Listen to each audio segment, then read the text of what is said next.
On Rescue 911, an offshore killer, a real-life Jaws. She was carrying a live piece of bait. Nearly rips the life from a swimmer. I just couldn't believe a shark would do so much damage to one person. On a remote island with the nearest doctor miles away. Plus, when a father is choking, his son with Down syndrome rushes to help. I squeezed him 3 times. 1, 2, 3. On Rescue 911.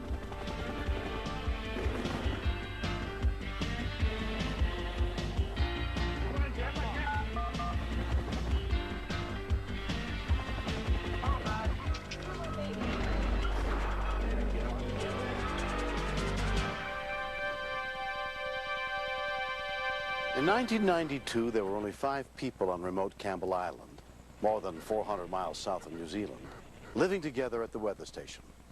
They all shared a deep love of nature. But on the afternoon of April 24th, 1992, they were reminded that for all its splendor and glory, nature also has a dark side.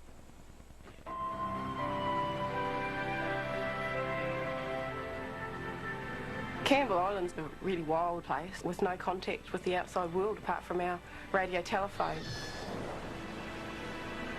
We didn't expect to see another ship or even a plane for the whole time we were down here, the whole 12 months. On that day, communications specialist Robin Humphrey and the others had decided to stop work early. We were going to go across to the western side of the island, which is about an hour and a half's walk, to go for a swim with the sea lions. So we were all really keen to get out there and do it. You know, it's going to be something exciting to do for the afternoon. Linda Dannon was a first aid specialist in the group. Mike and I were planning to dive in this particular bay through the winter with the southern right whales. Mike Fraser was the team leader. We spent a lot of time together diving, and he was the best dive buddy I've ever had. It's the first time in a long time the whole 5 of us had done an activity together. You know, we'd been together for 5.5 months, and we'd really clicked. No worries. Warm anyway. Yeah. We're on a mission. We're on a mission to have some fun. Last one in's in Australia. Jacinda Amy was a Department of Conservation ranger. We tried to see who could get down to the bottom, and you're extremely buoyant, so it was quite a struggle to dive down onto the bottom. We were just larking around. It was great. Linda and Rob and Gus and I were all fairly much close together, and Mike could flip it out a bit further.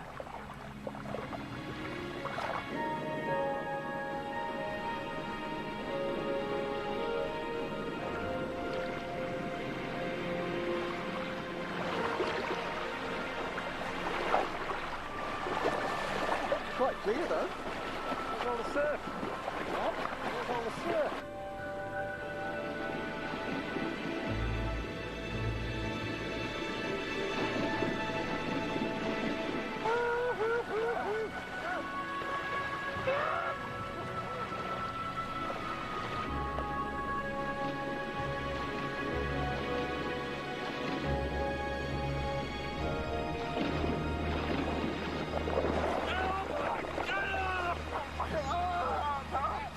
I heard Mike yelling and could see him thrashing around at something in the water. It was really awful.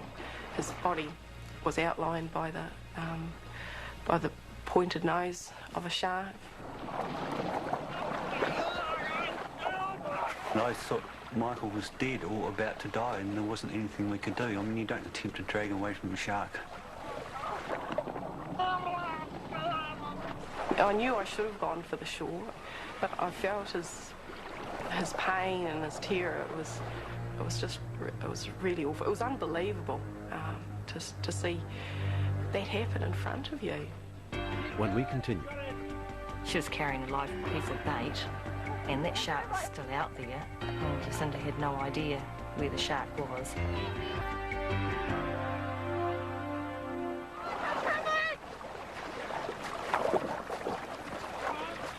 Jacinda got a hold of him. She was carrying a live piece of bait, and that shark was still out there, and Jacinda had no idea where the shark was. Nearly here. Come on. Get in and help him. We directed her just around from the headland a little bit to where there was a shallow, sort of rocky shelf. Give me a hand, Lucinda. Give me a hand. His injury was very obvious to us at that stage. His right arm was missing from just below the elbow. Lower it down. He was having trouble breathing, and I thought, oh no, he's not going to make it. The remoteness of our location really sunk into me for the first time, and how ill-equipped we were to cope with a situation like that. Here's a tourniquet. He's not breathing properly. One of the first things I did was to grab a strap off one of her masks, and we wrapped that around his damaged arm just to try and contain the blood loss. Keep that pressed down. Keep that pressed down. You're talking about a 36-hour boat trip just to get him off the island. You can't fly a small aeroplane into there. There's nowhere for him to land. And I thought, this guy's not going to make it. I'm pretty certain he's going to die here. Push down, push down. While Linda headed to a nearby hut for first aid supplies, the fastest member of the group, mechanic Gus McAllister, was chosen to run back to the base camp to radio for help. Listen, Gus, you're the fittest. So I took a few instructions from Rob on how to get the radio transmission through, and I headed back over the big hill over to the base. You're okay, mate. Okay, We've got Mike, you now. we're with you. You're up the water. I just tried to keep him from seeing his right arm, but he said to me, oh, no, it's all right. I've seen it. I know it's gone. And he'd really accepted it already at that stage. Hang in there, mate. All right, Hang mate. in there, Mike. First aid. When I got back, the first thing I wanted to do was remove the tourniquet and put proper pressure bandages on Mike's arm. If it's left on too long, you then start losing the rest of the good part of the arm. Rob, find something to splint that arm up with. I'll use that snorkel. He was cold, he was in a severe state of shock, he'd suffered enormous blood loss, he'd lost an arm, his other arm was severely lacerated, and we had to get him to shelter. And our first thought was that, oh, we'll get him up to the hut. Hang in there, Mike. He had raw nerves, even though we'd bandaged it up. Just all the blood would just drain out of his face. You could just see the pain that he underwent when we were trying to move him. Put him down. And we'd only got about a third of the way, and we couldn't go any further. So we decided we'll bring the hut to Mike. We're 460 miles away from New Zealand in a sub-Antarctic environment. Air temperatures at night are maybe 30 or 40 degrees Fahrenheit, very cold. That's why we set about getting all this equipment to get them warm. Gus managed to run the 5 miles back to base camp within 45 minutes. According to their emergency plan, anyone injured on Campbell Island was to be evacuated by helicopter more than 450 miles to the nearest hospital. But it had never been done before. By a shark. I've had your seat. Hang in there. Chopper's on its way. Chopper's on its way. As time passed, Mike's condition continued to deteriorate.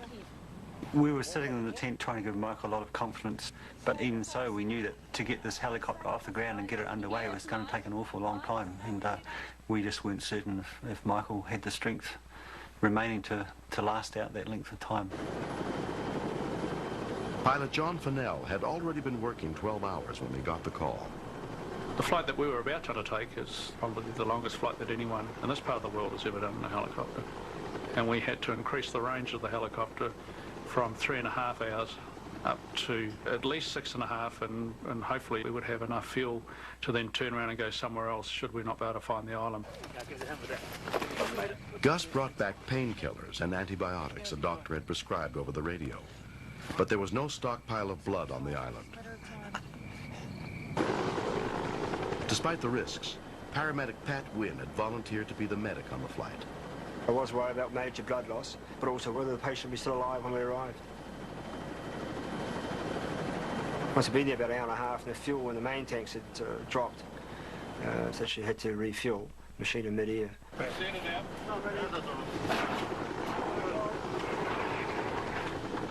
on to it, Mike. Doing real good. Doing really well. Hang in there, mate. The longer the wait for proper medical attention, the greater the risks were of Mike dying. Good on you, mate. That made the wait very long. Can I do anything? No, mate. Okay. When the rescue helicopter finally got within range of Campbell Island, they made contact with a research ship that had come to the island to try to help. But there was heavy cloud cover in the area. It was a relief to see the lights in the boat. So we're actually really really elated that we made it. We actually finally did it. We were there.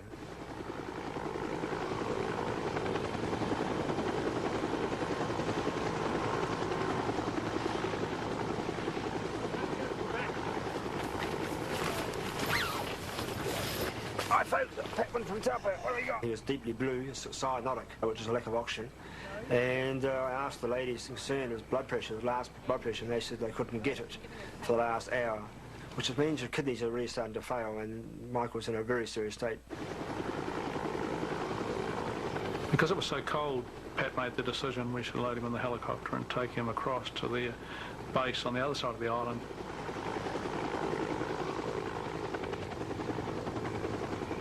Okay, is it? Hold on, Mike. Come on, you're doing good. John said to me as I got into the first aid room, he says, how long are you going to need? I said, well, John, either way, either the patient dies or we survive, I'm going to need 3 hours to try and get this patient back to some condition before we can move out. Right, Michael, just going to get into your arm. Hang on there, that's a boy. He undid the splint where the snorkel was, and Mike's arm basically fell apart, so that meant that Mike had no right arm from his elbow down, and he lost his left arm. That was worse than seeing his arm taken off. He's in safe hands now. It's real sad. We'd been a real team, and the team's broken. They're 5 real close people, and now it was time for that one team member to go.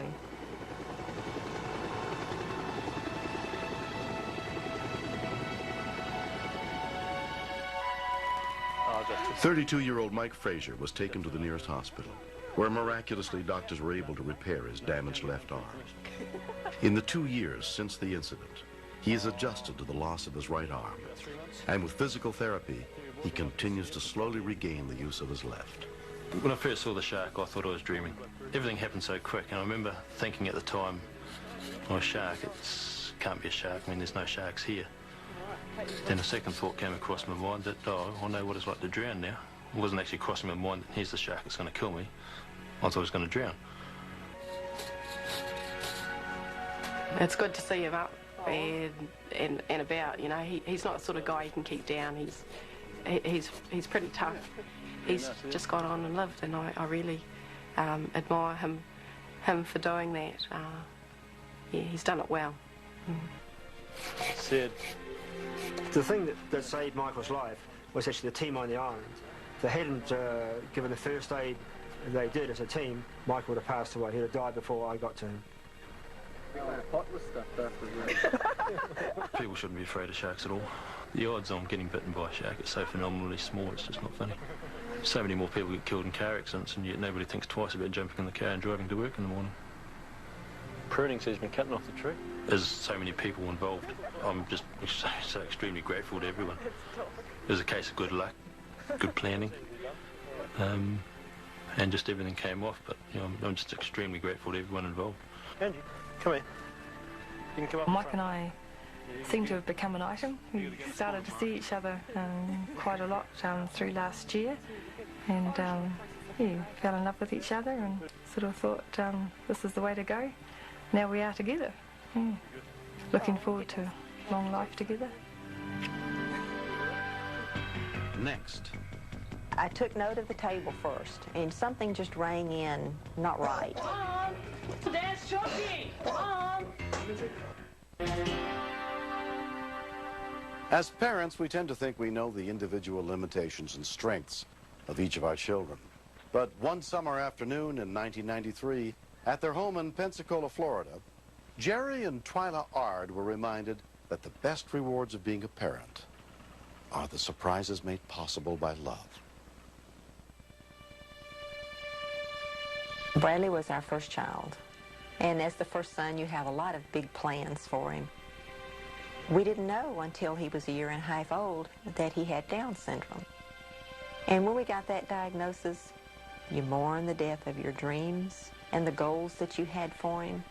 And then, after you get up from your bed of self-pity, you set new goals. You have new dreams. You point in new directions. And then you go with it. We're so thankful, Heavenly Father, for this day and for the blessing. Around 5:30 p.m. on July 12, 1993, while Twyla was out at a meeting, Jerry and their two sons, 21-year-old Bradley and 13-year-old Jonathan, were having dinner. She was cooking. You want the biggest pork chop, Dad? I want the biggest pork chop you got. We were talking about what we're going to do tomorrow. Dad was, just talking to us, regular dinner table conversation. Maybe Jonathan will get a phone call from his girlfriend so we can listen in. Oh, yes. Lay off, all right? Don't make me... Growing up with Bradley, it's a lot different, but I wouldn't trade him in. He's too much fun. Potatoes anyway. Yes, my No, you don't. favorite. They're not your favorite. And you too. And you too, that's right. Bradley always. His food is a big part of his life. You have homework. He's always hungry, and he's always wanting people to watch his food, like it's going to get up and walk away. You make an F. He made an F. He better not have made an F. How much did you... It wasn't an F, it was a 75. Oh, yeah, talk to him. You have no TV in my room. Watch it. What's going on at work, Dad? My father's face, pale. You okay, Dad? A pork chop, he cannot talk.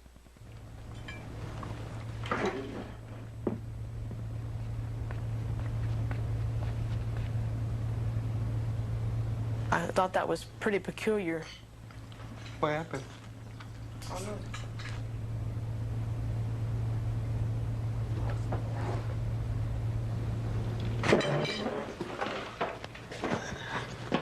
He got something stuck with his throat. I said to him, stay calm. Take it easy. I'll take care of it. I ran upstairs to see if I could find my Boy Scout handbook to make sure he was doing the timing maneuver right.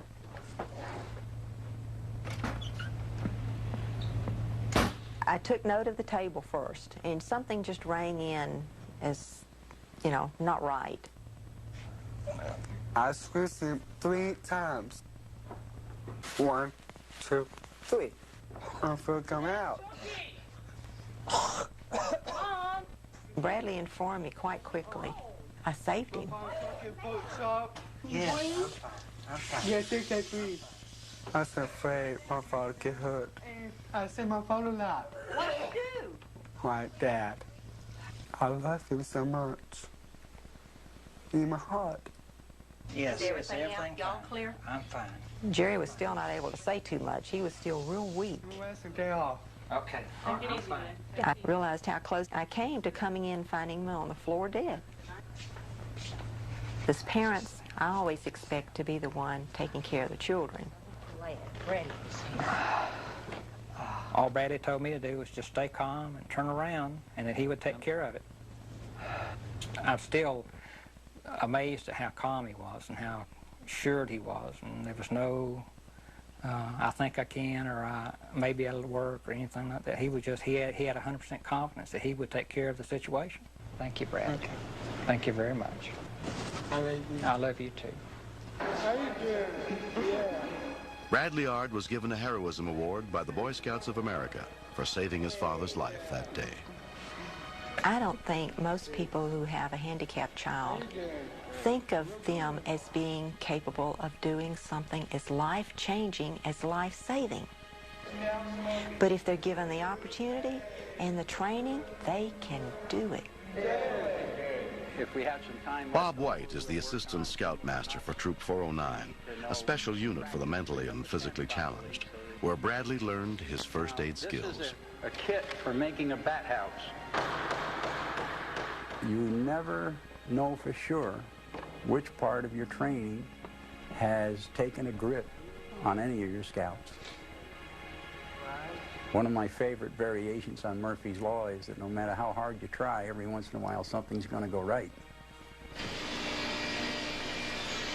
Bradley doesn't know some people expect less of him. He only knows what is expected. Every morning he gets up, shaves, showers, gets ready for work, and at work he has a job to do. He feels he does a good job, and he does.